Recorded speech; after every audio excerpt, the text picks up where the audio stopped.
بسم اللہ الرحمن الرحیم۔ السلام علیکم ویورز، خوابوں کی تعبیر چینل میں تمام ویورز کو خوش آمدید۔ ویورز، رمضان المبارک کے آخری عشرے کی طاق راتوں کی بڑی فضیلت ہے۔ آپ صلی اللہ تعالی علیہ وسلم نے فرمایا کہ لیلۃ القدر کو طاق راتوں میں تلاش کرو۔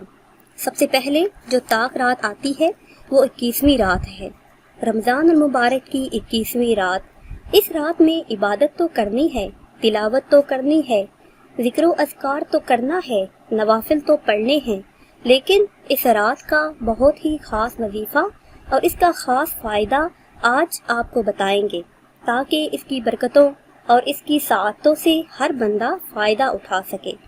وظیفہ بتانے سے پہلے میری آپ سب سے گزارش ہے کہ اگر ابھی تک آپ نے ہمارے چینل کو سبسکرائب نہیں کیا تو پہلے ہمارے چینل کو سبسکرائب کر لیں اور بیل آئیکن کو بھی دبا لیں، تاکہ ہماری آئندہ نئی آنے والی تمام ویڈیو بآسانی آپ تک پہنچتی رہیں۔ وظیفہ یہ ہے کہ آپ نے 21ویں شب کو نماز تراویح کے بعد 4 رکعت نوافل اس طرح ادا کرنے ہیں کہ ہر رکعت میں سورہ فاتحہ کے بعد سورہ قدر 1 مرتبہ اور سورہ اخلاص 1 مرتبہ پڑھنی ہے۔ 4 رکعت نوافل اس طرح ادا کرنے ہیں کہ ہر رکعت میں سورہ فاتحہ کے بعد سورہ قدر 1 مرتبہ اور سورہ اخلاص 1 مرتبہ پڑھنی ہے۔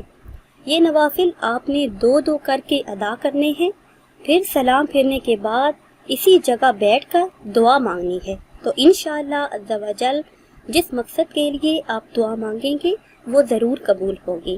اللہ پاک آپ کی دعاؤں کو شرف قبولیت عطا فرمائیں گے۔ ویورز، یہ تھی ہماری آج کی ویڈیو۔ امید کرتے ہیں کہ آج کی ویڈیو آپ کو پسند آئی ہوگی۔ اگر یہ ویڈیو آپ کو پسند آئی ہے تو اسے شیئر کریں اور لائک کریں، تاکہ ہم آپ کے لیے مزید اچھی ویڈیو بنا سکیں، اور ہماری حوصلہ افزائی کے لیے ہمارے چینل کو سبسکرائب کریں۔ دعاؤں میں یاد رکھیے گا۔ اللہ حافظ۔